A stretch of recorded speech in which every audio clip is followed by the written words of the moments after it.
ప్రజల నుంచి వచ్చే ఫిర్యాదులను ఆర్థికేతర అంశాలుగా విభజించి వాటిని త్వరితగతిన పరిష్కరించేందుకు చర్యలు తీసుకోవాలని ముఖ్యమంత్రి చంద్రబాబు అధికారులకు సూచించారు. గ్రీవెన్సులు తక్కువగా వస్తేనే పాలన బాగున్నట్లు లెక్క అని ఆయన అభిప్రాయపడ్డారు. వచ్చే త్రైమాసికానికి 0 గ్రీవెన్స్లను లక్ష్యంగా నిర్దేశించారు. రాష్ట్రంలోని నగరాలు, పట్టణాల్లో మురుగు కాలువలను రాబోయే 3 నెలలుగా పూర్తిగా శుభ్రపరిచేందుకు కార్యాచరణ చేపట్టాలని ఆదేశించారు. ప్రజా సమస్యల పరిష్కారంపై ముఖ్యమంత్రి చంద్రబాబు జిల్లా కలెక్టర్లకు కీలక ఆదేశాలు జారీ చేశారు. ఫిర్యాదుల పరిష్కారంలో ఏమాత్రం జాప్యం సహించేది లేదని, జీరో టాలరెన్స్ విధానంతో పనిచేయాలని స్పష్టం చేశారు. ఈ విషయంలో అధికారుల పనితీరును పరిశీలించేందుకు జనవరి నుంచి జిల్లాల్లో ఆకస్మిక తనిఖీలు చేపడతారని ఆయన హెచ్చరించారు. కలెక్టర్లతో నిర్వహించిన సమావేశంలో చంద్రబాబు మాట్లాడుతూ ప్రజల నుంచి వచ్చే ఫిర్యాదులను ఆర్థికేతర అంశాలుగా విభజించి వాటిని త్వరితగతిన పరిష్కరించేందుకు చర్యలు తీసుకోవాలని సూచించారు.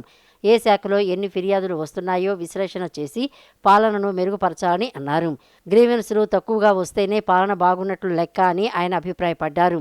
వచ్చే త్రైమాసికానికి 0 గ్రీవెన్స్లను లక్ష్యంగా నిర్దేశించారు. రాష్ట్రంలోని నగరాలు, పట్టణాల్లో మురుగు కాలువలను రాబోయే 3 నెలల్లోగా పూర్తిగా శుభ్రపరిచేందుకు కార్యాచరణ చేపట్టాలని ఆదేశించారు. అదేవిధంగా రాష్ట్ర వ్యాప్తంగా ఎక్కడైనా తాగునీటి సమస్య తలెత్తితే జనవరుల శాఖ వెంటనే స్పందించి పరిష్కరించాలని స్పష్టం చేశారు. నీటి భద్రత గురించి మాట్లాడుతున్న తరుణంలో ప్రజలకు తాగునీటి కష్టాలు ఉండకూడదని చంద్రబాబు తేల్చెప్పారు. సైమల్టేనియస్గా వర్కౌట్ చేసుకొని ఈ ప్రాజెక్ట్స్ అన్ని క్లియర్ చేస్తే మీరు పెద్ద ఎత్తున ఎంప్లాయ్మెంట్ ఇచ్చిన వాళ్ళు అవుతారు. మీ బాధ్యత మీ జిల్లాలో ఎంతమంది ఎంప్లాయ్మెంట్ క్రియేట్ చేయగలుగుతారు. ల్యాండ్ ఇవ్వకపోతే ఇండస్ట్రీ రాదు, ల్యాండ్ ఇవ్వకపోతే ఏ ఇన్ఫ్రాస్ట్రక్చర్ ప్రాజెక్ట్ రాదు, అది లేకపోతే ఆ ఏరియా కూడా డెవలప్ కాదు, ఎంప్లాయ్మెంట్ రాదు. ఈ విషయం మీరు గుర్తుపెట్టుకొని పనిచేయాల్సిన అవసరం ఉంది. ఎంఎస్ఎంఈ ఇప్పుడే యువరాజ్ చెప్పాడు. ప్రాబ్లమ్స్ అన్నీ కూడా మనం ఐడెంటిఫై చేసి మీరు వన్స్ ఇన్ 15 days ఇప్పుడైతే వీక్లీ కూడా కూర్చోవాలి. ఎట్టి పరిస్థితుల్లో మీరు అన్నీ కూడా చేయాల్సిన అవసరం ఉంది. ప్రోడక్ట్ పర్ఫెక్షన్ కోసం ఏదైతే ఎంఎస్ఎంఈలు ఉన్నాయో దాన్ని మీరు గ్యాప్స్ అనలైజ్ చేసి ఆ రిజిస్ట్రేషన్స్ అన్ని పూర్తి చేస్తే ఇమ్మీడియట్గా ఈ సంవత్సరం 4.5% గ్రోత్ వచ్చింది. రాబోయే రోజుల్లో industry is the biggest sector for us. Maximum growth రాబోయేది ఇండస్ట్రీకి రిలేటెడ్గా నెక్స్ట్ సెక్టర్ సర్వీస్ సెక్టర్ వస్తుంది. ఈ రెండు కానీ వస్తే మనకు చాలా వరకు స్టెబిలిటీ వస్తుంది. అగ్రికల్చర్ని ప్రమోట్ చేస్తాం.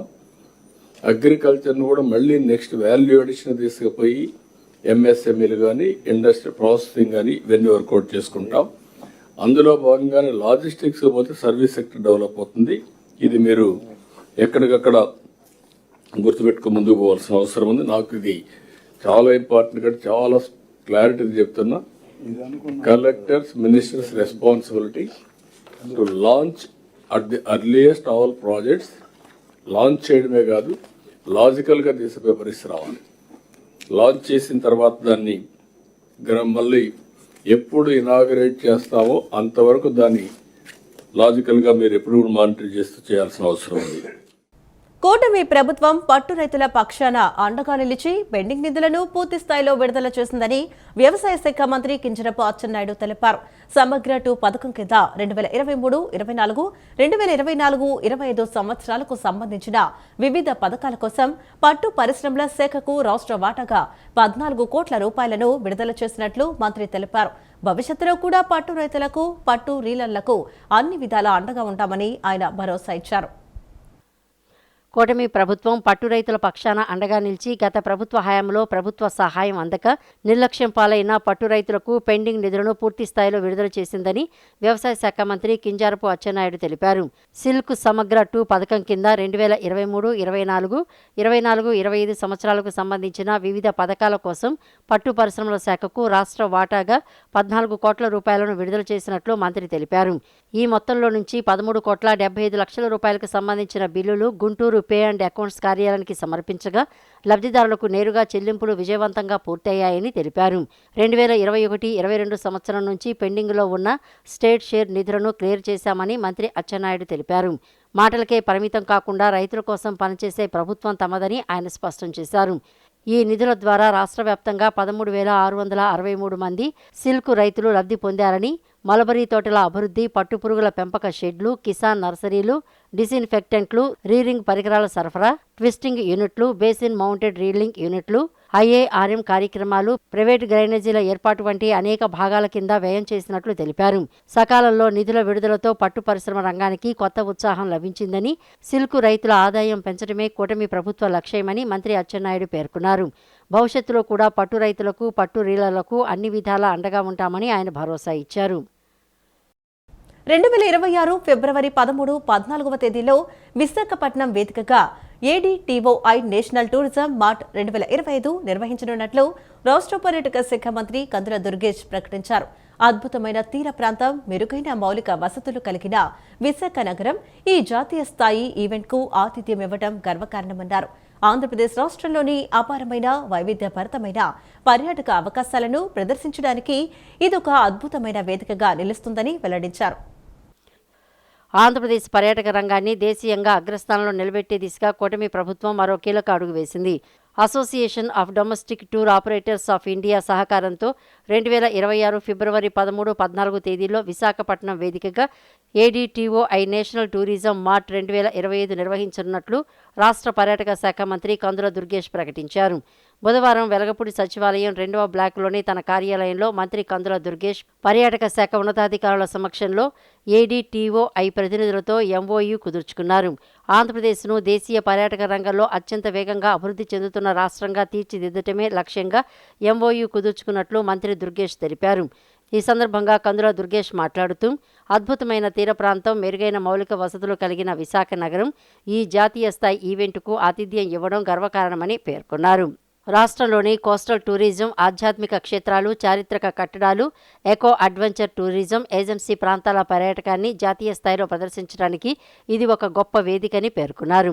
2 రోజుల పాటు జరిగే ఈ మాటలో దేశవ్యాప్తంగా ఉన్న ప్రముఖ టూర్ ఆపరేటర్లు, హోటల్ యజమానులు, డెస్టినేషన్ ప్రమోటర్లు, పర్యాటక రంగ వాటాదారులు, ట్రావెల్ నిపుణులు పాల్గొంటారని తెలిపారు. 2 రోజుల పాటు జరిగే ఈ ఈవెంటు B2B నెట్వర్కింగ్ సెషన్లు, గమ్యస్థానాల ప్రదర్శనలు, వ్యాపార సమావేశాలు, ప్యానెల్ చర్చలు, పర్యాటక ప్రాంతాల సందర్శన కార్యక్రమాల ద్వారా స్థానిక పర్యాటక వాటాదారులకు జాతీయ స్థాయిలో వ్యాపార సంబంధాలు ఏర్పడతాయని తాము భావిస్తున్నట్లు మంత్రి దుర్గేష్ పేర్కొన్నారు.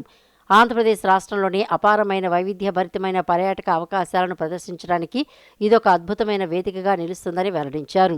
ఈ చొరవ వల్ల రాష్ట్రానికి పర్యాటకుల రాక పెరగడమే కాకుండా స్థానికులకు ఉపాధి అవకాశాలు, దీర్ఘకాలిక వ్యాపార సంబంధాలు మెరుగుపడతాయని, జాతీయ స్థాయిలో గుర్తింపు లభిస్తుందని మంత్రి కందుల దుర్గేష్ ఆశాభావం వ్యక్తం చేశారు. కృష్ణా జిల్లాలో భారీగా గంజాయి పట్టుబడింది. గన్నవరంలోని బీబీగూడెం అండర్ పాస్ వద్ద పోలీసులు వాహనాల తనిఖీలు చేపట్టారు. ఈ క్రమంలో అక్రమంగా గంజాయిని తరలిస్తున్నట్లు పోలీసులు గుర్తించి వెంటనే అడ్డుకున్నారు. దాదాపు 112 కేజీల గంజాయిని పోలీసులు పట్టుకున్నారు. గంజాయిని అక్రమంగా తరలిస్తున్న మహారాష్ట్ర పూణేకు చెందిన దీపక్ అనే వ్యక్తిని అరెస్టు చేశారు. జిల్లాలో ఎవరైనా గంజాయి అక్రమ రవాణా చేయాలని చూసినా వారికి సహకరించిన వారిని ఏమాత్రం ఉపేక్షించేది లేదని జిల్లా ఎస్పీ వి విద్యాసాగర్ నాయుడు హెచ్చరించారు. బుధవారం జిల్లా పోలీసు గ్రౌండ్లో నిర్వహించిన విలేకరుల సమావేశంలో జిల్లా ఎస్పీ గంజాయి అక్రమ రవాణాకు పాల్పడుతున్న నిందితులను అదుపులోకి తీసుకుని వారి వద్ద నుండి సుమారు 5,60,000 రూపాయల విలువైన 112 కేజీల గంజాయిని గన్నవరం పోలీసులు స్వాధీనం చేసుకున్నారని అన్నారు. నిందితుడు దీపక్ తుపే కుమార్తె అబాజీ తుపే 39 సంవత్సరాలు, రాజా సొసైటీ, ఖత్రాత్ గ్రామం, పుణే పట్టణం. మహారాష్ట్రకు చెందిన వ్యక్తి ఈ నెల 16న గన్నవరం పోలీస్ స్టేషన్ పరిధిలో సాయంత్రం 4 గంటలకు బీబీగూడెం అండర్ పాస్ వద్ద గన్నవరం ఎస్ఐ సిబ్బందితో కలిసి వాహన తనిఖీలు నిర్వహిస్తున్న సమయంలో OD02 BC 3555 నెంబర్ కలిగిన తెలుపు రంగు క్రీటా కారులో ఉన్న వ్యక్తి పోలీసు వారిని గమనించి అనుమానాస్పదంగా ప్రవర్తించడంతో ఆ వాహనాన్ని ఆపి తనిఖీలు చేపట్టగా ఆ కారులో సుమారు 5,60,000 రూపాయల విలువ కలిగిన ఒక్కొక్క ప్యాకెట్ కేజీ చొప్పున మొత్తం 112 ప్యాకెట్లు గంజాయి ఉన్నట్లుగా గుర్తించారని అన్నారు. వెంటనే అందులో ఉన్న దీపక్ తుపే అనే వ్యక్తిని అదుపులోకి తీసుకుని విచారించగా అతడు పుణేకు చెందిన వైష్ణవి లవన్ అనే వ్యక్తి గంజాయి కోసం ఒరిస్సా రాష్ట్రంలోని బలంగీర్కు పంపించడం జరిగిందని, ఈ గంజాయిని అక్కడ ఉన్న రాజ్ కుమార్ మరియు సురాన్ కర్నా అనే వ్యక్తుల వద్ద కొనుగోలు చేసి పుణేకి తీసుకువెళ్తున్నట్లుగా నేరాన్ని అంగీకరించడంతో అదుపులోకి తీసుకుని అతనిపై గన్నవరం పోలీస్ స్టేషన్లో NDPS యాక్ట్ ప్రకారం కేసు నమోదు చేయడం జరిగిందన్నారు. గంజాయిని అదుపులోకి తీసుకోవడంలో చాకచక్యంగా వ్యవహరించి ఒక వ్యక్తిని రవాణా చేస్తున్న కారుని 112 కిలోల గంజాయిని స్వాధీనం చేసుకోవడంలో ప్రతిభ కనపరిచిన సిబ్బందిని జిల్లా ఎస్పీ ప్రత్యేకంగా అభినందించి వారికి రివార్డులను అందజేశారు. యువత భవిష్యత్తును నిర్వీర్యం చేస్తున్న గంజాయి మాదక ద్రవ్యాలు, మత్తు పదార్థాల వినియోగం కానీ, రవాణాలను కానీ జిల్లాలో ఎక్కడా జరగనివ్వకుండా పటిష్ట చర్యలు చేపట్టడం జరిగిందని, కేవలం రవాణాదారుల్ని మాత్రమే కాక ఎవరైతే విక్రయిస్తున్నారో వారిని, సరఫరా చేస్తున్న వారిని కూడా అదుపులోకి తీసుకునేలా చర్యలు చేపడుతున్నామని అన్నారు. అంతేకాకుండా గంజాయి రవాణా చేసేవారు, సేవించే వారిపై ప్రత్యేకంగా నిఘా ఉంచుతూ వారిపై NDPS యాక్ట్ ప్రకారం కఠిన చర్యలు తీసుకుంటామని హెచ్చరించారు. డిస్ట్రిక్ట్లో ఈ గంజాయి మీద మనం పెడుతున్న ఎఫర్ట్స్ లో భాగంగా పెనమలూరులో కూడా ఒక ముఖ్యమైన గంజాయి పెడ్లర్ని ఇంటి దగ్గర గంజాయి ప్యాకెట్లు కట్టి విక్రయిస్తున్నాడన్న ఇన్ఫర్మేషన్ మీద ఒక 2.2 కిలోస్ గంజాయి అక్కడ కూడా స్వాధీనం చేసుకుని వాళ్ళ దగ్గర నుండి ఫర్దర్ గా ఇంకెవరెవరికి అతను అమ్ముతున్నాడు, ఎవరెవరు అతని దగ్గర నుండి కొని స్మోక్ చేస్తున్నారు అన్నది గమనించి కన్జ్యూమర్స్ అండ్ పెడ్లర్స్ కలిపి ఒక 5 మెంబర్స్ని అక్కడ కూడా మేము అరెస్ట్ చేయడం జరిగింది. దీని ప్రతి కేసులో కూడా మేము ఫార్వర్డ్ అండ్ బ్యాక్వర్డ్ లింకేజ్, అంటే ఎవరైతే వాళ్ళకి ఫైనాన్స్ చేస్తున్నారో, ట్రాన్స్పోర్టేషన్ హెల్ప్ చేసింది ఎవరు, అంతేకాకుండా లోకల్గా ఉన్న వాళ్ళ నెట్వర్క్ ఏంటన్నది కూడా ఈచ్ అండ్ ఎవ్రీ కేసులో క్షుణ్ణంగా. దానివల్ల ఏంటంటే జిల్లాలో ఈ గంజాయి వాడకం అనేది కూడా క్రమేపీ తగ్గుతూ వస్తుంది, ఎందుకంటే మన ఎన్ఫోర్స్మెంట్ పెరుగుతుంది కాబట్టి. సో దీంట్లో భాగంగా యాన్యువల్ క్రైమ్ రివ్యూలో ఫర్దర్ స్టాటిస్టిక్స్ కూడా మేము చేస్తున్నామండి. యాజ్ ఆఫ్ నౌ అయితే ఇతను దీంట్లో దొరికాడు. అదర్ స్టేట్స్ నుండి కూడా మేము డేటా రిక్వెస్ట్ చేస్తున్నాం. అదే ఒరిస్సా నుండి కూడా అడిగాము. సిమిలర్లీ మహారాష్ట్రది కూడా వి విల్ ఆస్క్. మన దగ్గర ఉన్న డేటాని బట్టి అయితే as of now it is not there, but వేరే రాష్ట్రాల్లో ఇంకా ఏమన్నా వీడి మీద లోకల్గా ఇన్ఫర్మేషన్ ఉందా అన్నది కూడా మేము కనుక్కుంటాం.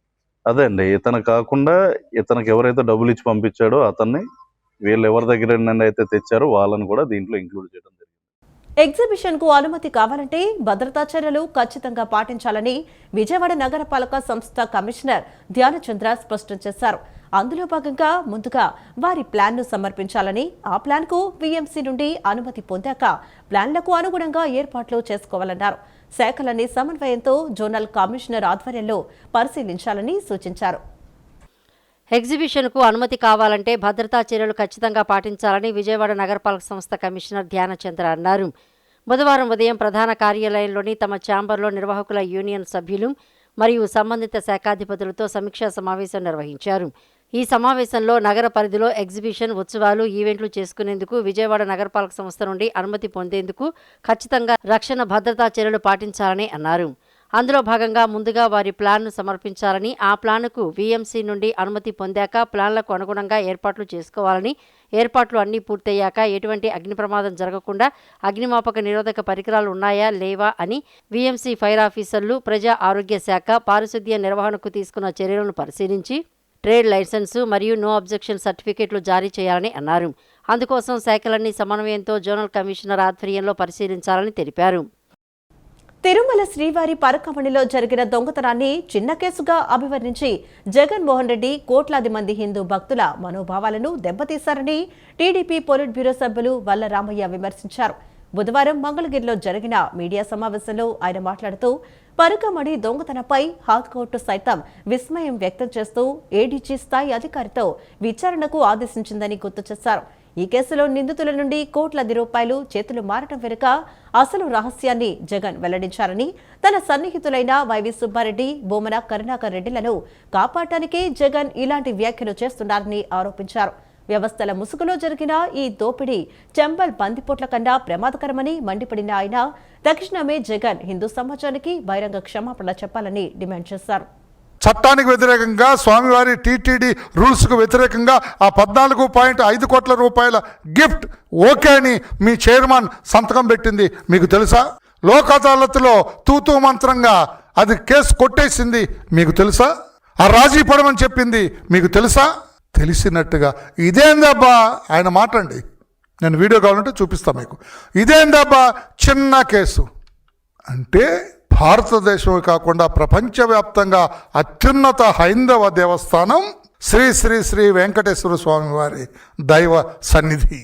ఆ సన్నిధిలో పరకామణిలో ఆ కానుకలు లెక్కించేటంలో ఒక వ్యక్తి, ఒక ఉద్యోగి డబ్బు దొంగతనం చేస్తే అదే ఉద్యోగి దగ్గర దొంగతనం చేశాడని 14.5 కోట్ల రూపాయలు మళ్ళీ గిఫ్ట్గా మీ మీ ఆ రోజు మీ వాళ్ళు అన్నారు కదా, మీ చైర్మన్, మీరు నియమించిన చైర్మన్ వాళ్ళంతా గిఫ్ట్లుగా తీసుకుంటే ఇదేందబ్బా చిన్న కేసు అంటే, మీ దృష్టిలో పెద్ద కేసు అంటే ఏంటండి? 1,00,000 కోట్ల, 43,000 కోట్ల అంటే 1,000 కోట్లు అయితేనే పెద్ద కేసా? స్వామివారి దేవస్థానంలో జరిగిన ఈ 900 రూపాయల ఈ డాలర్స్ దొంగతనం, కానుకలు లెక్కిస్తూ వాడు కొట్టేసిన విధానం చిన్న కేసా జగన్మోహన్ రెడ్డి గారు? నియోజకవర్గంలోని ప్రభుత్వ పాఠశాలల బాలికల ఆరోగ్యం, విద్యపై ప్రత్యేక దృష్టి సారించాలని ఎమ్మెల్యే సుజనా చౌదరి ఆదేశించారని, ఇందులో భాగంగా విద్యార్థులకు అవగాహన కార్యక్రమాలు చేపడుతున్నట్లు ఎడ్యుకేషన్ కోఆర్డినేటర్ పైలా సురేష్ తెలిపారు. ఇందులో భాగంగానే మొత్తం 8 హైస్కూళ్లలో సెమినార్లు నిర్వహిస్తున్నామని వివరించారు. పశ్చిమ నియోజకవర్గ ఎమ్మెల్యే సుజనా చౌదరి ఆదేశాల మేరకు వన్టౌన్లోని అన్నపూర్ణ నగరపాలక సంస్థ ఉన్నత పాఠశాలలో విద్యార్థినులకు మహిళా ఆరోగ్య పరిశుభ్రతపై అవగాహన కార్యక్రమం నిర్వహించారు. సుజనా ఫౌండేషన్ ఆధ్వర్యంలో జరిగిన ఈ కార్యక్రమంలో health care team incharge doctor Srilakshmi విద్యార్థినులకు పలు సూచనలు చేశారు. ఈ సందర్భంగా ఎడ్యుకేషనల్ కోఆర్డినేటర్ పైలా సురేష్ మాట్లాడుతూ, నియోజకవర్గంలోని ప్రభుత్వ పాఠశాలల బాలికల ఆరోగ్యం, విద్యపై ప్రత్యేక దృష్టి సారించాలని ఎమ్మెల్యే సుజనా చౌదరి ఆదేశించారని తెలిపారు. ఇందులో భాగంగానే మొత్తం 8 హైస్కూళ్లలో సెమినార్లు నిర్వహిస్తున్నామని, ఇప్పటికే 2 పాఠశాలల్లో పూర్తి చేసి ఇప్పుడు 3వ పాఠశాలగా అన్నపూర్ణ హైస్కూల్లో ఈ కార్యక్రమం చేపట్టినట్లు వివరించారు. భవిష్యత్తులో ప్రైవేటు పాఠశాలల్లో కూడా ఇటువంటి కార్యక్రమాలు నిర్వహిస్తామని ఆయన పేర్కొన్నారు. ఒక సెమినార్ ప్రోగ్రామ్ కండక్ట్ చేయడం జరుగుతుంది. ఇదే సెమినార్ మనం పశ్చిమ నియోజకవర్గంలో ఉన్న 8 హై స్కూల్ బాలికలకి చేయడం జరుగుతుంది. ప్రస్తుతానికి ఇది 3వ స్కూల్, మనం 2 స్కూల్స్ ఆల్రెడీ కంప్లీట్ చేసుకున్నాము. ఇది 3వ పాఠశాలలోనే ఇవాళ కార్యక్రమం రన్ అవుతుంది. దీని తర్వాత కూడా మిగతా స్కెడ్యూల్స్ ప్రకారం మిగతా హై స్కూల్స్ కూడా మనం కంప్లీట్ చేసుకుంటాము. సుజనా చౌదరి గారి ఆదేశాల మేరకు ముఖ్యంగా ఈ పశ్చిమ నియోజకవర్గంలోని హెల్త్ అండ్ ఎడ్యుకేషన్ 2 కూడా ఒక మంచి పరిరక్షణ మీద ఒక మంచి ఆలోచనతో ముందుకెళ్ళాలి. అదేవిధంగా ముఖ్యంగా విద్యార్థులకి పరంగా ఎటువంటి ఇబ్బందులు కలగకుండా వాళ్ళ ఆరోగ్యంగా ఉండేదానికి ఎటువంటి ఆలోచన చేసుకుంటూ వాళ్ళకి ఎలాంటి సూచనలు ఇవ్వాలని ఒక మంచి ఉద్దేశంతో సార్ మమ్మల్ని హెల్త్ పరంగా శ్రీలక్ష్మి గారిని, ఎడ్యుకేషన్ పరంగా నన్ను ఇద్దరిని కూడా మంచి ఇనిషియేట్ తీసుకొని, అలాగే మిగతా ప్రైవేట్ స్కూల్స్ కూడా ఏదైతే ఉన్నాయో ఆ స్కూల్స్ కూడా ఒక మంచి కార్యక్రమాలు మీరు నిర్వహించాలని వారు చేయడం జరిగింది. వారి నిర్ణయం మేరకు ఇవాళ సుజనా ఫౌండేషన్ వారి సహకారంతో ఈ హెల్త్ హైజీన్ ప్రోగ్రామ్స్ చేయడం జరుగుతుంది. అనంతరం డాక్టర్ శ్రీలక్ష్మి మాట్లాడుతూ, టీనేజ్ వయసులో బాలికలు ఎదుర్కొనే ఆరోగ్య సమస్యలు, నెలసరి సమయంలో పాటించాల్సిన పరిశుభ్రత మరియు పోషకాహార ప్రాముఖ్యత గురించి వివరించారు. కేవలం ఆరోగ్యంపైనే కాకుండా విద్యార్థులు తమ జీవితంలో ఉన్నత లక్ష్యాలను ఎలా ఏర్పాటు చేసుకోవాలో కూడా అవగాహన కల్పించారు. గవర్నమెంట్ హై స్కూల్స్లో ఆడపిల్లలకు, చిన్నపిల్లల బాలికలకు, అడోలసెంట్, టీనేజ్ గ్రూప్లో వాళ్ళకి వచ్చే health issues and menstrual adolescent health issues and problems గురించి వాళ్ళకి హైజీనిక్ అవేర్నెస్, న్యూట్రిషనల్ అవేర్నెస్, అలాగే లైఫ్లో గోల్ సెట్ చేసే అవేర్నెస్ గురించి మాట్లాడటానికి మా ఫౌండేషన్ తరపున రిప్రజెంట్ చేయడానికి వచ్చాము. 7 స్కూల్స్లో చేస్తున్నాము. ఇది మా 3వ స్కూల్ చేయటము ఇవాళ. సో వీళ్ళకి ఒక అవేర్నెస్ క్రియేట్ చేయాలని సుజనా ఫౌండేషన్ ద్వారా మన సుజనా చౌదరి గారి ఆధ్వర్యంలో ఆయన ఇన్స్ట్రక్షన్స్తో ఈ ప్రోగ్రాం నిర్వహిస్తున్నాం. ఈ కార్యక్రమంలో హెల్త్ కోఆర్డినేటర్ వెంకట్రమణ, పాఠశాల సిబ్బంది మరియు సుజనా ఫౌండేషన్ ప్రతినిధులు పాల్గొన్నారు. గత వైసీపీ ప్రభుత్వ హయాంలో రద్దు చేసిన మీ సేవ అర్బన్ కేంద్రాలను పునరుద్ధరించడంతో పాటు వాటిలో పనిచేసిన ఉద్యోగులను తిరిగి విధుల్లోకి తీసుకోవాలని సిఐటియు రాష్ట్ర నాయకులు ఏవి నాగేశ్వరరావు ప్రభుత్వాన్ని డిమాండ్ చేశారు. ఎన్నికల వేళ ఇచ్చిన హామీలను అమలు అయ్యేలా చూడాల్సిన బాధ్యత చంద్రబాబు, లోకేష్లపై ఉందని స్పష్టం చేశారు. గత వైసీపీ ప్రభుత్వ హయాంలో రద్దు చేసిన మీ సేవ అర్బన్ కేంద్రాలను పునరుద్ధరించడంతో వాటిల్లో పనిచేసిన ఉద్యోగులను తిరిగి విధిలోకి తీసుకోవాలని కోరుతూ సిఐటియు అనుబంధ మీ సేవ కాంట్రాక్ట్ ఎంప్లాయీస్ అసోసియేషన్ ఆధ్వర్యంలో విజయవాడ ధర్నా చౌక్లో 3 రోజుల రిలే దీక్షలు ప్రారంభమయ్యాయి. సిఐటియు రాష్ట్ర కార్యదర్శి ఏవి నాగేశ్వరరావు నిరాహార దీక్ష పరులకు పూలమాల వేసి 17, 18, 19 తేదీలో జరిగే రిలే దీక్షలు ప్రారంభించారు. ఈ సందర్భంగా నాగేశ్వరరావు మాట్లాడుతూ, ఇచ్చిన హామీ మేరకు విధుల నుంచి తొలగించిన మీ సేవ ఎంప్లాయీస్ను కూటమి ప్రభుత్వం తక్షణమే విధుల్లోకి తీసుకోవాలని డిమాండ్ చేశారు. 2003 నుండి 18 సంవత్సరాల పాటు ఇటు ప్రభుత్వానికి అటు ప్రజల మధ్య వారధిగా నిలవడమే కాకుండా ఏడాదికి సుమారు 4,000 కోట్ల రూపాయలు ప్రభుత్వానికి ఆదాయాన్ని జనరేట్ చేసినట్లు తెలిపారు.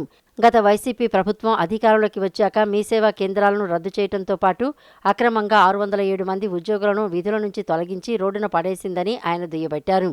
మీ సేవా కేంద్రాలను పునరుద్ధరించడంతో పాటు 607 మంది ఉద్యోగులను తిరిగి విధులోకి తీసుకోవాలని నాగేశ్వరరావు ప్రభుత్వాన్ని డిమాండ్ చేశారు.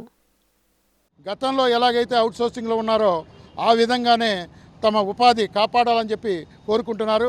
18 ఏళ్లు పనిచేసిన అర్బన్ మీ సేవా కేంద్ర ఉద్యోగులందరినీ కూడా తిరిగి విధుల్లోకి తీసుకుని ప్రజలకు మెరుగైన సేవలు అందించాలని చెప్పి విజ్ఞప్తి చేస్తూ ఉన్నాం. వీళ్ళ వేతనాలకు కూడా ప్రభుత్వం అదనంగా కేటాయింపులు అవసరం లేదు. 4,000 కోట్ల రూపాయలు టర్నోవర్ చేస్తూ అంటే వివిధ రకాల సేవలు అందిస్తూ 4,000 కోట్ల రూపాయలకి పైగా ఆదాయాన్ని వీళ్ళందరూ కూడా వీళ్ళ ద్వారా ప్రభుత్వానికి ఆదాయం వస్తుంది. దాని ద్వారా వీళ్ళ వేతనాలు చెల్లించవచ్చు. కాబట్టి ప్రభుత్వం వెంటనే స్పందించి వీరందరినీ కూడా విధిలోకి తీసుకోవాలని అర్బన్ మీ సేవా కేంద్రాలు అంటే రాష్ట్ర ప్రభుత్వ ఆధీనంలో నడిచిన అర్బన్ మీ సేవా కేంద్రాలని కొనసాగించాలని చెప్పి AP state government contract and outsourcing employees ఫెడరేషన్గా సిఐటిగా రాష్ట్ర ప్రభుత్వాన్ని కోరుతోంది. మన్మోహన్ సింగ్ హయాంలో పేదల హక్కుగా రూపొందించిన ఉపాధి హామీ పథకాన్ని రద్దు చేసి వికాస్ భారత్ జీ రామ్జీ పేరుతో కొత్త చట్టాన్ని తీసుకురావడం ప్రజలను పక్కదారి పట్టించడమేనని కాంగ్రెస్ నేతలు విమర్శించారు. గతంలో కేంద్రం 100% నిధులను నేరుగా పేదల ఖాతాల్లో వేసేదని, ఇప్పుడు ఆ నిష్పత్తిని 60:40కి మార్చడం వల్ల పేదల హక్కులకు భంగం కలుగుతుందని ఆందోళన వ్యక్తం చేశారు. తక్షణమే కొత్త ప్రాతిపదికను రద్దు చేసి పాత చట్టాన్ని యథాతథంగా కొనసాగించాలని వారు డిమాండ్ చేశారు. మహాత్మా గాంధీ జాతీయ గ్రామీణ ఉపాధి హామీ చట్టం స్థానంలో కేంద్ర ప్రభుత్వం కొత్త చట్టాన్ని తీసుకురావడాన్ని వ్యతిరేకిస్తూ ఏపీసీసీ కార్యాలయం వద్ద కాంగ్రెస్ శ్రేణులు భారీ నిరసన చేపట్టారు. ఈ సందర్భంగా కాంగ్రెస్ నేతలు మాట్లాడుతూ మన్మోహన్ సింగ్ హయాంలో పేదల హక్కుగా రూపొందించిన ఉపాధి హామీ పథకాన్ని రద్దు చేసి వికాస్ భారత్ జీ రామ్జీ పేరుతో కొత్త చట్టాన్ని తీసుకురావడం ప్రజలను పక్కదారి పట్టించడమేనని విమర్శించారు. గతంలో కేంద్రం 100% నిధులను నేరుగా పేదల ఖాతాల్లో వేసేదని, ఇప్పుడు ఆ నిష్పత్తిని 60:40కి మార్చడం వల్ల పేదల హక్కులకు భంగం కలుగుతోందని ఆందోళన వ్యక్తం చేశారు. దేశంలోని ప్రధాన సమస్యలను పరిష్కరించకుండా ప్రధాని మోడీ విదేశీ పర్యటనలకు వెళ్లడం తగదని, తక్షణమే కొత్త ప్రతిపాదనను రద్దు చేసి పాత చట్టాన్ని యథాతథంగా కొనసాగించాలని వారు డిమాండ్ చేశారు. కొత్త ఉపాధి చట్టాన్ని పెడతా ఉన్నాడు. కాంగ్రెస్ పార్టీ తీవ్రంగా వ్యతిరేకిస్తూ ఉంది.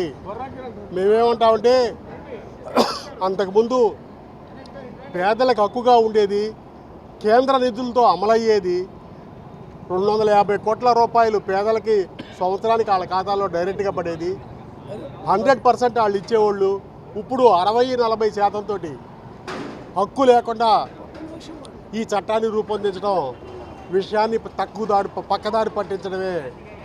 ప్రధాన సమస్యలు ఉంటే పార్లమెంట్ను వదిలేసి మోడీ గారు ఇతర దేశాల పర్యటనకి వెళ్ళాడు. తక్షణమే దీన్ని రద్దు చేసి యాజిటీస్గా పాత చట్టం ఎట్లా ఉందో అట్లాగే ఉండాలని చెప్పి ఈరోజు ఏపీసీసీ ఆఫీస్ ముందు ధర్నా చేస్తారు. ఈ 10 సంవత్సరాల నుంచి నరేంద్ర మోడీ గారు తూట్లు పడుస్తూ సరైన మరి వాళ్ళకి దినసరి కూడా సరైన ఇవ్వకుండా ఈరోజు ఆయన మళ్ళీ మహాత్మా గాంధీ పేరు తీసేసి మరి వేరే పేరు పెడతాం చాలా దురదృష్టకరం. దీన్ని కాంగ్రెస్ పార్టీ పూర్తిగా మరి మా నిరసన తెలియజేస్తున్నాం. మరి మహాత్మా గాంధీ గారి పేరు తీసేసి గాడ్సే పేరు కూడా పెట్టే ఆలోచనలో ఉన్నారు నరేంద్ర మోడీ గారు. అర్థం కావట్లా. చివరికి భారతదేశం పేరు కూడా తీసేసేసి నరేంద్ర మోడీ దేశం అని పెట్టుకుంటాడు. దీన్ని మేము పూర్తిగా వ్యతిరేకిస్తున్నామని చెప్పి ఈ సందర్భంగా అవకాశ నోటీస్ ఇవ్వడం చర్చించడం జరుగుతూ ఉంది. ఇది చాలా దుర్మార్గమైన పని. మరి ఇవాళ బీజేపీ ప్రతి చర్యలో కూడా హిందుత్వవాదనే ఉంది. దాన్ని పూర్తిగా ఖండించాలి. ఇది సెక్యులర్ స్టేట్ అని తెలిసి, సెక్యులర్ రాజ్యాంగం అని తెలిసి కూడా వాళ్ళు హిందుత్వాన్ని ప్రోత్సహించడం ఎలక్షన్ కమిషన్ ఆఫ్ ఇండియా ఎలా ఊరుకుంటుందో కానీ ఇది సంపూర్ణమైన ప్రజా వ్యతిరేక ప్రభుత్వాలు నడుస్తూ ఉన్నాయి. దీన్ని కాంగ్రెస్ పార్టీ తీవ్రంగా ఖండిస్తుందని, అట్లాగే మహాత్మా గాంధీ గారి పేరు మళ్ళీ అదే పేరు కొనసాగించాలని కాంగ్రెస్ పార్టీ డిమాండ్ చేస్తూ ఉంది. కృష్ణా జిల్లా గన్నవరం అంతర్జాతీయ విమానాశ్రయం నూతన టెర్మినల్ భవన నిర్మాణ కార్మికులు బుధవారం నిరసనకు దిగారు. గత 3 నెలలుగా తమకు రావాల్సిన వేతనాలు చెల్లించడం లేదని ఆరోపిస్తూ నిర్మాణ సంస్థ ఎన్కేజీ కార్యాలయం ఎదుట కార్మికులు ఆందోళన చేపట్టారు. కార్మికుల నిరసనతో స్పందించిన NKG private limited project manager Shamsher Ali వారితో చర్చలు జరిపారు. సాంకేతిక కారణాల వల్ల బిల్లుల చెల్లింపులో జాప్యం జరిగిందని, రాబోయే నెల రోజుల్లో పెండింగ్లో ఉన్న బకాయిలన్నీ అందజేస్తామని ఆయన హామీ ఇచ్చారు. మేనేజర్ హామీతో కార్మికులు ప్రస్తుతానికి తమ నిరసనను విరమించారు.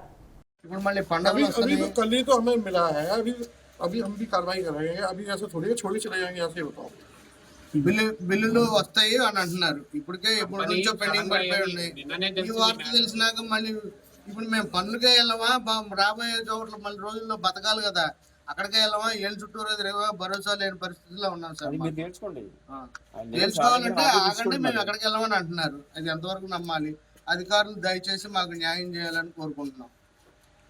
కంపెనీ అని వెంటనే వెళ్ళిపోండి అని అంటే कंपनी ने अभी बोला है, हमें बोला है अभी रुकना है यहाँ पे, अभी हिसाब करेंगे. 9 ₹1 ₹2 కాదు ఈ బ్యాచ్ అంత ఇంటికాడ ఉన్నారు, కాళ్ళు ఇరిగినోళ్ళు ఉంటారు.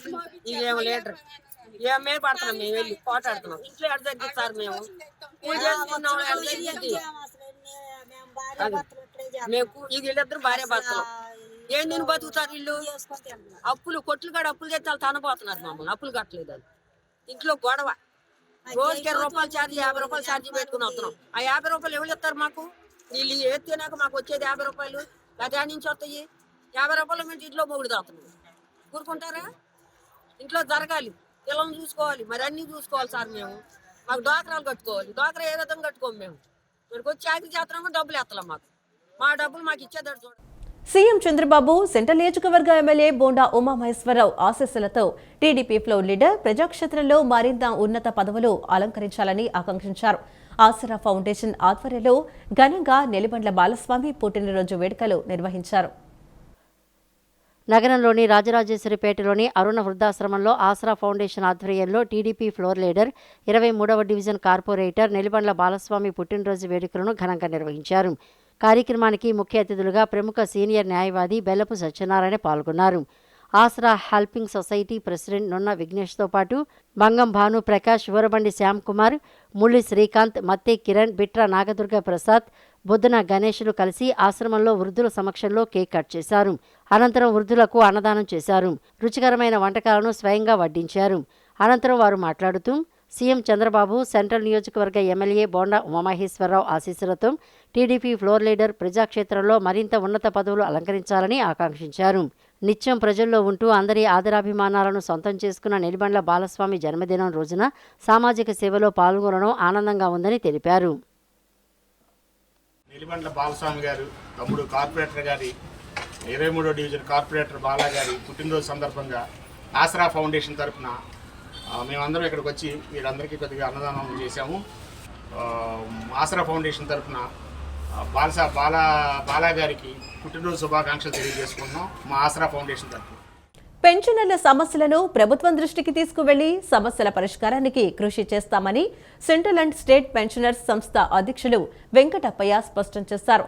43వ అఖిల భారత పెన్షనర్ల దినోత్సవ వేడుకలను ప్రెస్ క్లబ్లో ఘనంగా నిర్వహించారు. పెన్షనర్లు సైబర్ మోసాల పట్ల, ముఖ్యంగా డిజిటల్ అరెస్ట్ వంటి నకిలీ బెదిరింపుల పట్ల అప్రమత్తంగా ఉండాలని ఆయన సూచించారు. విజయవాడ ప్రెస్ క్లబ్ నందు 43వ అఖిల భారత పెన్షనర్ల దినోత్సవ వేడుకలు ఘనంగా నిర్వహించబడ్డాయి. కె వెంకటప్పయ్య అధ్యక్షతన జరిగిన ఈ కార్యక్రమంలో తొలుత జ్యోతి ప్రజ్వలన నిర్వహించగా కార్యదర్శి టివి కృష్ణారావు నివేదికను సమర్పించారు. ముఖ్య అతిథిగా విచ్చేసిన ప్రముఖ దంత వైద్యులు డాక్టర్ సిహెచ్ఆర్ సునీల్ వృద్ధులు తీసుకోవలసిన దంత సంరక్షణ జాగ్రత్తలను, ఆధునిక చికిత్సలను వివరించారు. మరో వైద్యురాలు డాక్టర్ పద్మా కోనేరు మాట్లాడుతూ ఆసుపత్రి చికిత్స అనంతరం కోలుకునేందుకు రిలీవ్ మెడికల్ రిహాబ్ సెంటర్లో లభించే నర్సింగ్ మరియు ఫిజియోథెరపీ సేవల ప్రాముఖ్యతను తెలియజేశారు. ఈ వేడుకల్లో పాల్గొన్న జాతీయ పెన్షన్ల మంచ్ అధ్యక్షులు పీసీహెచ్ సుబ్బారావు 8వ వేతన సంఘంపై ఉన్న అపోహలను తొలగిస్తూ పెన్షనర్ల సమస్యలను ప్రభుత్వం దృష్టికి తీసుకువెళ్తామని హామీ ఇచ్చారు. అనంతరం కృష్ణా, ఎన్టీఆర్ జిల్లాల senior citizen secretary Mothukuri Venkateswararao ప్రభుత్వం కల్పిస్తున్న సౌకర్యాల గురించి వివరించగా cyber crime inspector N Durgaprasad ప్రస్తుత సాంకేతిక కాలంలో జరుగుతున్న సైబర్ మోసాల పట్ల, ముఖ్యంగా డిజిటల్ అరెస్ట్ వంటి నకిలీ బెదిరింపుల పట్ల అప్రమత్తంగా ఉండాలని సూచిస్తూ బాధితులు వెంటనే 1930 నెంబర్ను ఆశ్రయించాలని కోరారు. అలాంటివి ఏమీ లేవని, వాటి అపోహలన్నీ తొలగించడానికి, వాటి గురించి పూర్తి వివరణ ఇవ్వడానికి మనకు వచ్చినటువంటి ఎన్ దుర్గాప్రసాద్ గారు, inspector of police cyber crime నుంచి, పోలీస్ కమిషనరేట్ నుంచి వచ్చారు. వారికి, ఇక్కడున్న అందరికీ కూడా నేను స్వాగతం పలుకుతూ, మాకు ఇలాంటి అవకాశాన్ని ఇచ్చినందుకు మన నగరంలో ఉన్న ప్రముఖ వైద్యులకి, పోలీస్ కమిషనర్ గారికి మరీ ముఖ్యంగా, అలాగే ఇక్కడికి వచ్చినటువంటి దుర్గాప్రసాద్ గారికి, మన సీనియర్ సిటిజన్స్ ఎన్టీఆర్ కృష్ణ, ముదుగురు వెంకటేశ్వర గారికి అందరికీ కూడా నేను ధన్యవాదాలు తెలియజేస్తూ మాకు ఈ కార్యక్రమాన్ని ఇంత విజయవంతం చేసినందుకు వీరందరికీ కూడా మరోసారి ధన్యవాదాలు పెద్దవాళ్ళు, పెన్షనర్స్, 50-60 వయసు పైబడిన వాళ్ళందరిలోనూ దంత సమస్యలు అనేవి ఎట్లా ఉంటాయి, వాటిని రాకుండా అంటే పెద్ద సమస్యలు రాకుండా ఏం చేసుకోవచ్చు, వచ్చినప్పుడు ఎటువంటి జాగ్రత్తలు తీసుకోవాలి, ట్రీట్మెంట్స్ అన్నవి ఎలా ఉంటాయి అన్నది అవేర్నెస్ క్రియేట్ చేయడం కోసం ఈ ప్రోగ్రాంలో పార్టిసిపేట్ చేయడం జరుగుతుంది. అలాగే వీళ్ళందరూ కూడా పెన్షనర్స్ అందరూ కూడా CGHS సెంట్రల్ గవర్నమెంట్ హెల్త్ స్కీమ్లో ఎన్రోల్ అయిన వాళ్ళందరికీ కూడా మా హాస్పిటల్లో ట్రీట్మెంట్ CGHS స్కీమ్ కింద ట్రీట్మెంట్ ఉంది. అందులో ఈ మధ్యకాలంలో 100కి పైగా డెంటల్ ట్రీట్మెంట్స్ ఇంప్లిమెంట్ చేయడం జరిగింది. And that's a good news. అది అవేర్నెస్ క్రియేట్ చేయడం కోసం ఈ సందర్భాన్ని యూటిలైజ్ చేస్తాం. ఇన్పేషెంట్స్గా పెట్టుకుని వాళ్ళకి కావాల్సినటువంటి డైపర్ చేంజెస్ కానీ, ఒకవేళ ఏమైనా బెడ్ సోర్స్ ఉంటాయి ఎక్కువ మందిగా వీళ్ళకి, సో ఆ బెడ్ సోర్స్కి ట్రీట్మెంట్ ఇచ్చుకుంటా, ఆక్సిజన్ కూడా ఇచ్చుకుంటా, ఈ ముక్కులోంటి ట్యూబ్, రైల్ ట్యూబ్ అంటాం, ఎందుకంటే చాలామందికి ముఖ్యంగా స్ట్రోక్ పేషెంట్స్ కానీ, వాళ్ళకి లాంగ్ టర్మ్ కేర్ ఉన్నటువంటి అవసరమైన పేషెంట్స్ కానీ ఎక్కువ ఈ రైల్ ట్యూబ్ కానీ, లేదా పొట్టలో పెగ్ కేర్ అని కానీ పెగ్ ట్యూబ్ వేస్తారు. సో వాటి ద్వారా ఆహారం పంపిస్తాం అన్నమాట. సో అలాంటివన్నీ అందించేటువంటి ఎక్స్పీరియన్స్ నర్సెస్ కూడా మా దగ్గర ఉన్నారు. అలాగే ఆయంబులు కానీ, వార్డ్ బాయ్ కానీ రోజు ఫిజియోథెరపీకి స్టూడియోకి తీసుకెళ్ళడానికి, రోజు కొంచెం సేపు వాళ్ళని వరండాలో ఉంటుంది, వీల్ చైర్స్ మీద కూర్చోబెట్టి పొద్దున సాయంత్రం ఆ సన్ వచ్చేటప్పుడు వాళ్ళు ఎక్స్పోజ్ చేస్తారు. వీళ్ళందరూ పేషెంట్స్ కూడా కొంతమంది ఓల్డ్ పేషెంట్సే ఉంటారు ఎక్కువ మంది. ఒకరికొకళ్ళు పరిచయాలు పెంచుకొని చక్కగా వాళ్ళ అనుభవాలు షేర్ చేసుకుంటా, ఒకరికొకళ్ళు మోటివేట్ అవుతా, హ్యాపీగా ఉండడానికి అనువైనటువంటి వాతావరణం మా దగ్గర కల్పించు. వాళ్ళందరూ కూడా ఈయన ఒక ఆయన బయట ఉంటారు, ఆ విషయం ఈయనకి తెలియదు.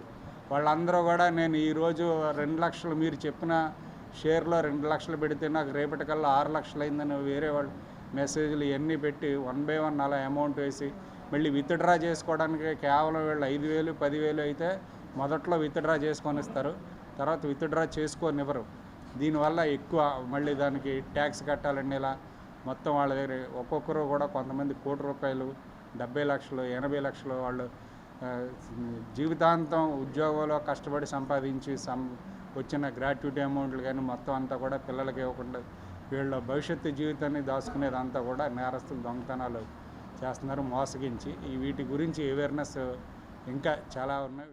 భవానీపురం ఇళ్ల కూల్చివేత బాధితులను పరామర్శించిన మాజీ ముఖ్యమంత్రి వైఎస్ జగన్మోహన్ రెడ్డిపై టీడీపీ నేత నాగుల్ మీరా చేసిన వ్యాఖ్యలను వైఎస్ఆర్సీపీ మైనారిటీ నాయకులు తీవ్రంగా ఖండించారు. ఎన్టీఆర్ జిల్లా పార్టీ కార్యాలయంలో ఏర్పాటు చేసిన మీడియా సమావేశంలో రాష్ట్ర పార్లమెంట్ కార్యదర్శి షేక్ గౌస్ మొయిద్దీన్ మీర్ హుస్సేన్ మాట్లాడుతూ నాగుల్ మీరా తన స్థాయి తెలుసుకుని మాట్లాడాలని, జగన్పై అనుచిత వ్యాఖ్యలు చేస్తే ఊరుకోబోమని హెచ్చరించారు. సొంత నియోజకవర్గంలో పేదల ఇళ్లు కూల్చివేస్తుంటే పట్టించుకొని నాగుల్ మీరా ఎంపీకి భజన చేస్తున్నారని విమర్శించారు. బాధితులకు అండగా నిలిచిన జననేతపై విమర్శలు మానుకోవాలని, కూటమి ప్రభుత్వం తక్షణమే భవానీపురం బాధితులను ఆదుకోవాలని వారు డిమాండ్ చేశారు. కానీ ఒక్క సంక్షేమ పథకం కూడా అమలు చేయలేదు. మీరు మొన్న రైతన్న కోసం అన్నారు, ఇంకోదేదో కార్యక్రమం తీసుకున్నారు. ఒక్క కార్యక్రమం సక్సెస్ అయిందా అని చెప్పి అడుగుతా ఉన్నాం. ప్రజలకు వెళ్ళే ధైర్యం లేక మీరు నలుగురు టీడీపీ కార్యకర్తలే మీ యొక్క ఇతరులకి రైతులు కండవాలేసి ఫోటోలు దిగి ఫోటో సెషన్ చేస్తున్నారు తప్ప నిజంగా ప్రజలకు వెళ్ళే దమ్ము ధైర్యం తెలుగుదేశం పార్టీ నాయకులు లేదు. అలా వెళ్ళిన రోజున మీకు చెప్పు దెబ్బలతో ప్రజలు సమాధానం చెప్తాను ఈ సందర్భంగా తెలియజేస్తూ, ఇకనైనా నాగుల మీరా కానీ, చిన్ని కానీ, టీడీపీ నాయకులు ఎవరైనా కానీ జగన్మోహన్ రెడ్డి గారి గురించి కానీ వైఎస్ఆర్ పార్టీ నాయకుల గురించి మాట్లాడే అర్హత మీకు లేదు. అవాకులు చవాకులు మారితే ప్రజలే రానున్న రోజుల్లో బుద్ధి చెప్తాను ఈ సందర్భంగా. ఇదే విధంగా నువ్వు అవాకులు చవాకులు పెరిగితే రానున్న కాలంలో నీ 4 కడకు వస్తామని తెలియజేస్తున్నాం. ఏదైతే భారతదేశ చరిత్రలో ఎక్కడ ఈ ఆంధ్రప్రదేశ్లో ఎక్కడ లేని విధంగానే అనేక సంక్షేమ పథకాలు బడుగు బలహీన వర్గాలు మైనారిటీల గురించి ఆలోచించిన ఏకైక నేత జగన్మోహన్ రెడ్డి గారు. వారి గురించి మాట్లాడే స్థాయి నీకు కానీ లేదని తెలియజేస్తున్నాం. ఈ వార్తలు ఇంతటితో సమాప్తం. నమస్కారం.